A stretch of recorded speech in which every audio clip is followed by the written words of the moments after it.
그러니까 GM이 20만 대를 팔면 현대차 40만 대 파는 거랑 비슷한 겁니다. 저게 45기가, 50기가, 50기가 이런 게요. 단일 배터리 생산 캐파로서는 세계적으로 가장 큰 규모라고 생각하시면 됩니다. 지금 올해 1분기, 내년 상반기 가동을 한다는 겁니다. 그러니까 그러면 LG엔솔 실적이 안 늘겠으면 LG엔솔에 공급하는 각종 소재의 실적이 안 늘겠냐고요. 25년부터는 미국 내에서 얼티엄 셀즈를 통해서 이제 그 배터리 조달하는 물량이 테슬라를 크게 앞설 것이다. 그러면 내년에 100만 대 판매 체제라고 하면 또 여기서 얼마나 커지겠습니까?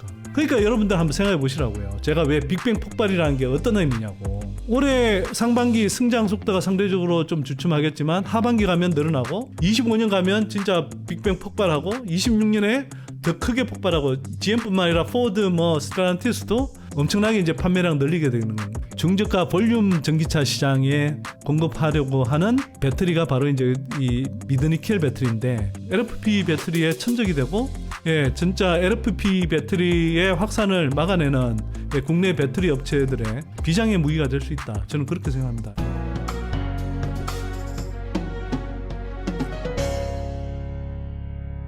왜 GM 밸류 체인을 주목해야 되는지 이걸 이제 좀 설명하기 위해서 제가 현대차 증권의 강동진 애널 리포트에서 좀 이게 인용을 했습니다. 리포트 제목이 이겁니다.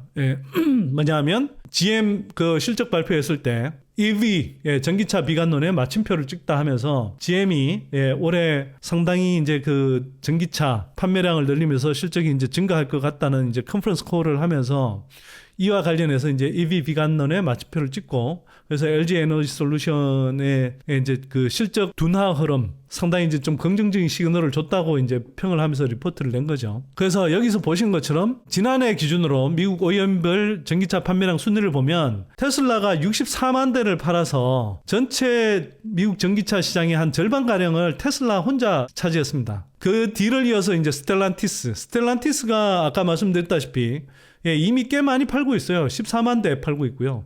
그 다음에 여러분들이 좀 눈여겨보셔야 될 게 현대가 사실은 미국 전기차 시장뿐만 아니라 유럽도 마찬가지고 그 현대가 사실 전기차 시장 흐름에서는 상당히 강세예요. 그래서 전체적으로 봤을 때 전기차 전환에서 현대차가 그렇게 대응을 못하고 있지는 않습니다. 다만 국내 배터리 3사가 뻗어나가는 그 성장세에 비하면 그걸 충분히 좀 활용을 못하고 있는 것 같아서 좀 아쉬웠는데 뒤늦었지만 현대차가 그 LG엔솔하고 SK온하고 북미에 이제 자체 배터리 생산 캐파도 구축하고 하면서 상당히 속도를 내고 있습니다. 글로벌리 다른 완성차 업체들에 비하면 현대차가 전기차 전환에서 그래도 선두권에 있는 업체다 이렇게 좀 보시면 될 것 같고요. 현대차가 사실 성장하면 당연히 어쨌거나 가장 국내 LG엔솔, SK온을 중심으로 해서 가장 수혜를 받을 수 있는 그런 완성차 업체로 볼 수 있는 거고요. 그 다음에 제가 이제 왜 GM을 주목하라고 하냐 하면 지난해 판매량보다 3배, 4배 정도 많은 20만 대, 30만 대 판매를 목표로 하고 있단 말이에요. GM의 전기차는 단순히 판매 대수의 문제가 아니라 그 대당 탑재하는 배터리 용량이 되게 큽니다. 그 GM이 올해 그 론칭하려고 하는 그 전기차들 이렇게 6종류, 크게 6종을 이렇게 보면 쉐보레 블레이즈 EV 같은 경우는 102kW시고요. 보통 지금 일반 현대차가 만드는 그 승용차형 배터리 탑재 용량은 60kW시, 70kW시 이 정도입니다. 근데 이게 104kW시고요. 세단인데도. 그 다음에 실버라도 EV 같은 경우는 저게 200kW시가 넘고, 그 다음에 에퀴녹스 같은 경우도, 에퀴녹스는 좀 작습니다. 이게 85kW시. 그 다음에 캐딜락 에스컬레이드 IQ 같은 경우는 200kW시. 캐딜락 슬래스틱 111kW시. 그 다음에 GMC 시에라 EV 같은 경우는 이거 이제 픽업 트럭이죠. 이게 200kW시. 이렇게 해서 저 6개 차 중에 평균 탑재 용량이 140kW시 정도 됩니다. 현대차가 지금 승용차 위주로 SUV도 포함해서 이 파는 게 평균 탑재 용량이 한 70kW시 이 정도라고 하면, 그러니까 GM이 20만 대를 팔면 현대차 40만 대 파는 거랑 비슷한 겁니다. 배터리 탑재량, 즉 배터리 수요가 어마어마하게 커지는 거예요. 그래서 한번 보십시오. 다시 돌아가서 GM이 지난해 대비해서 올해 3배에서 4배 가까이 판매량을 늘릴 거다. 배터리 탑재량 기준으로 따져보면 배터리 수요량이 2배 정도 클 거다. 바로 여기서 나오는 겁니다. 얼티엄 셀즈. 예, 얼티엄 셀즈 1기 22년 말 가동해서 지난해부터 이제 실적이 나오기 시작했고 올해도 이제 뭐 본격적으로 이제 풀 가동하겠지만 예, 올해 1분기부터 바로 이제 얼티엄 셀즈 2기 예, 2공장 예, 50기가와트씩 테네시에서 들어간 거고요. 저게 45기가, 50기가, 50기가 이런 게요. 단일 배터리 생산 캐파로서는 예, 세계적으로 가장 큰 규모라고 생각하시면 됩니다. 지금 올해 1분기, 내년 상반기 가동을 한다는 겁니다. 그러니까 그러면 LG엔솔 실적이 안 늘겠으면 LG엔솔에 공급하는 각종 소재의 실적이 안 늘겠냐고요. 그리고 테네시, 미시간 저런데 저기에 근접해 있는 전해액 업체들 공급이 늘어나야 될 거고. 예, 그런 흐름들이 전개된다는 거예요. 강동진 애널 리포트를 다시 조금 뭐 소개를 더 해드리면요. GM이 LG화학과 포스코 퓨처엠 등 주요 양극재 업체와 얼티엄 셀즈향 양극재 장기 계약을 체결했다. 얼티엄 셀즈 즉 캐파들을 저렇게 이제 그 가동을 하려고 그러면 뭐 당연히 양극재만 주로 이제 지금 언급이 돼 있긴 합니다만 양극재를 비롯해서 음극재, 예, 분리막, 전해액, 뭐 동박, 알박 이런 수요들이 늘어날 수밖에 없잖아요. 그래서 GM JV 예, 3기까지 필요한 물량 상당 부분 장기 계약을 했다 또는 할 것이다 이렇게 이제 이야기하는 거고요. 그 다음에 중장기적으로 강력한 EV 판매 의지를 피력했다 이렇게 이제 보는 겁니다. 그 GM은 주요 양극재 수요량 상당 부분을 LG화학과 포스코 퓨처엠을 통해 이제 북미에 현지화하고 있고 IRA 혜택을 극대화할 수 있는 그 밸류체인 전략을 구사하고 있다. 이렇게 해서 25년부터는 미국 내에서 예, 얼티엄 셀즈를 통해서 이제 그 배터리 조달하는 물량이 테슬라를 크게 앞설 것이다. 이렇게 이야기하는 겁니다, 지금. 테슬라는 지금 중국에서 그 값싼 LFP 배터리라든지 뭐 CATL에 뭐 상대적으로 이렇게 질 떨어지는 그런 삼원계 배터리 이렇게 NCM 배터리 이렇게 쓰고 그 다음에 이제 LG 엔솔 거 뭐 이런 걸 갖다 쓰긴 하는데 상대적으로 북미 현지에서 이렇게 조달하는 예, 배터리 생산 캐파가 많이 지연됐거든요. 자체 뭐 기가 팩토리 만든다고 하는 게 텍사스라든지 뭐 기가 텍사스 그 다음에 프리몬트 이제 본사에 있는 그런 것들 지금 하고는 있는데 그 계속 지금 이제 제대로 그 사륙파이 저 배터리를 못 만들어내고 있잖아요. 그런 면에서 보면 테슬라든 저 미국 완성차 업체 3사 중에 지금 GM이 배터리 생산 캐파를 가장 잘 구축해서 가장 자체적으로 크게 조달하게 되는 업체가 된다는 겁니다. 그래서 GM에 주목해야 된다는 거고요.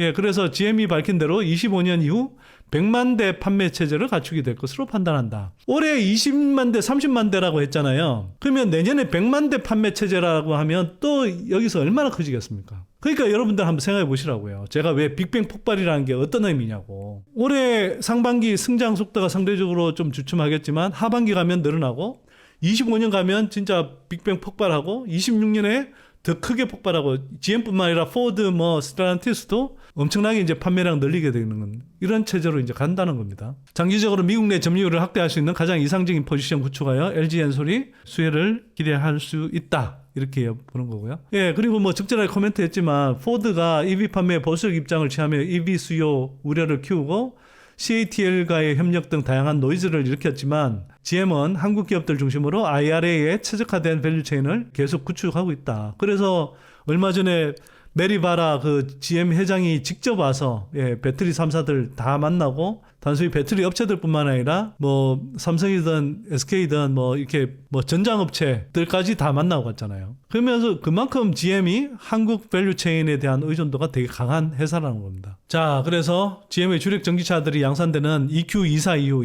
24년 2분기 이후 예, 얼티엄 플랫폼 전기차 판매량 확인 시 수요 우려는 크게 완화될 것으로 판단한다. 그 다음에 예, 미국 전기차 시장은 여전히 대부분 한국, 일본 업체의 3개 배터리를 사용하고 있고 미국 시장 성장하려면 자연스럽게 LFP 배터리에 대한 과도한 우려 역시 완화될 것이다. 그래서 한국 2차 전지 전반의 비관론이 완화될 것으로 기대한다. 예, 너무나 당연한 코멘트고 저게 정말 예, 적절하게 짚어내는 저는 코멘트라고 생각합니다. GM이 3공장까지 필요한 약 20만 톤의 양극재 물량 중에 12만 톤을 북미 현지화하고 최소 15만 톤을 장기 계약하는 등 정권과 관계없이 강력한 EV 판매 의지를 보여준 이제 시그널로 보고 있다. 이렇게 이야기했고요. 강동진 애널 저 수치로 보면 그 GM의 이제 판매하는 전기차에 그 배터리 탑재 용량이 150kWh로 잡았네요, 평균. 예, 이렇게 배터리 탑재한다고 가정했을 때 30기가에서 45GWh씩 필요하고, 예, 일부 재고를 감안하면 LG 엔솔이 제시한 AMPC 가이던스 45에서 50기가와트시는 GM이 판매 목표를 달성할 경우 충분히 달성 가능한 수치다. 이렇게 이제 추정하고 있습니다. 그 다음에 고전압 미드니켈 배터리에 관해서 제가 조금 말씀을 드리면, 이제 그 배터리 3사가 LFP에 대항해서 승부수를 던지고 있는 이 가성비 높은, 그리고 중저가 볼륨 전기차 시장에 공급하려고 하는 배터리가 바로 이제 이 미드니켈 배터리인데, 한국은 상대적으로 이제 조금 고가 전기차 시장에 대응해서 지금까지 고가 전기차 시장 중심으로 이제 많이 성장해 왔으니까요.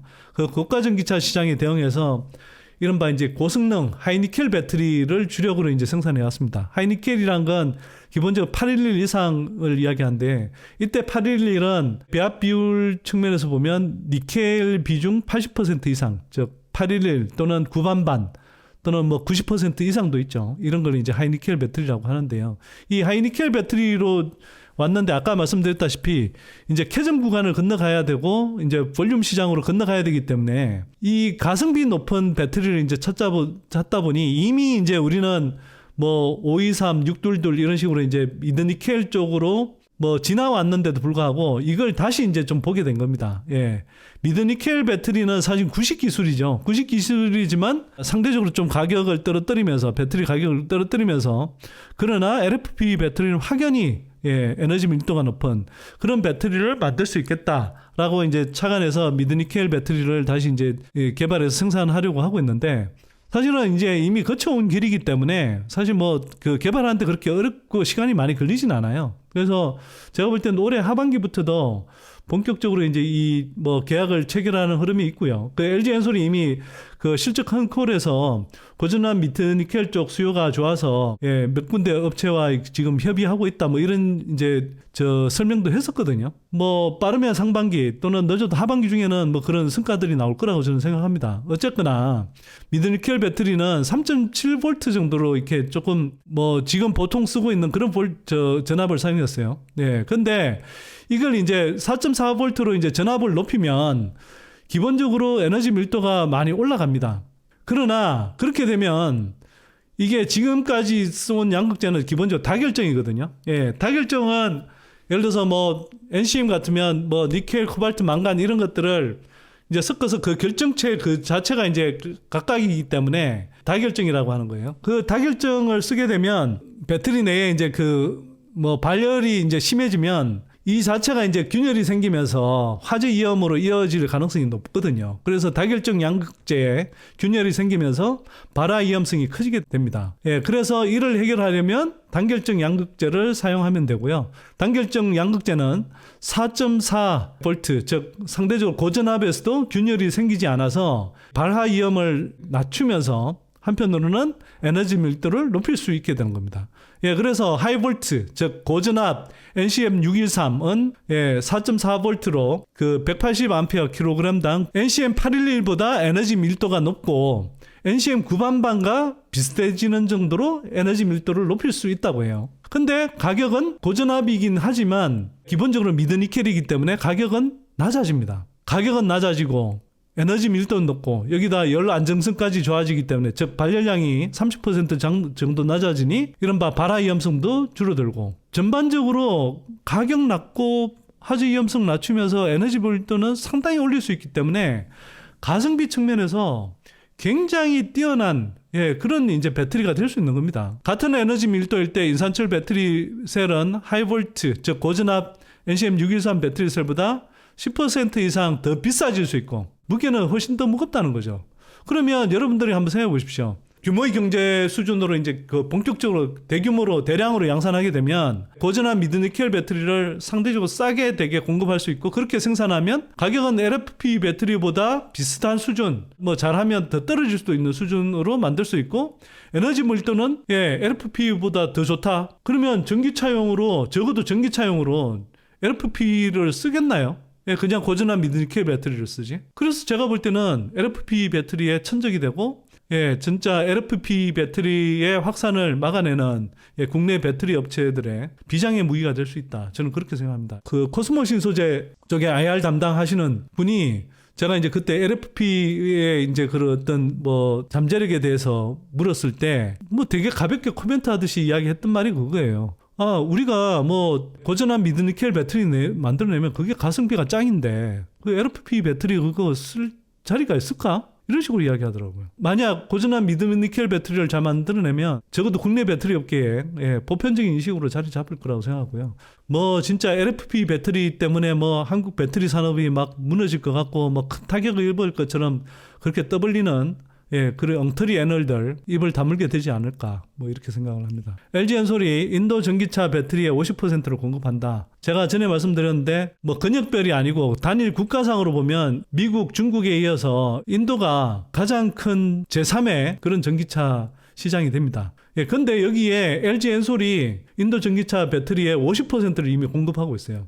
중국 시장이 지금은 전 세계 전기차 시장의 한 3분의 2 가까이를 차지하지만 10년 후에는 중국 전기차 시장이 한 20% 수준으로 쪼그라들고 유럽, 미국이 중국 못지않은 큰 시장으로 이렇게 성장하는 가운데 인도라든지 다른 뭐 동남아 시장 또는 일본 시장 이런 시장이 커지는 상황에서 뭐 미국은 매출 기준으로 80% 이상 뭐 유럽 60% 이상 나머지 지역 50% 이상으로 잡았을 거예요. 제가 그때 그런 추정을 할 때 그 이야기했습니다. 뭐 미국이라든지 유럽 같이 이런 앞선 시장에서 고가 프리미엄 제품을 장악한 회사가 중저가 시장도 기본적으로 장악할 수밖에 없다. 애플의 사례를 보면. 그리고 그런 선진 시장을 장악하면 당연히 그 후발 시장도 당연히 장악할 수밖에 없는 거죠. 그래서 제가 뭐 동남아라든지 남미라든지 일본 같은 이런 나머지 시장들에서도 국내 배터리 3사의 점유율이 최소 50% 이상 된다. 이렇게 이제 제가 가정을 했었습니다. 근데 이것만 봐도 LG엔솔 단독으로만도 지금 인도 전기차 배터리의 50%를 공급하잖아요. 저게 추후에 낮아질 수 있다 하더라도 제가 뭐 국내 배터리 3사까지 다 합치면 50% 이하로 떨어지겠습니까? 아마 인도 전기차 시장도 제가 볼 때는 저런 추세로 가면 국내 배터리 3사가 습권할 가능성이 높을 거예요.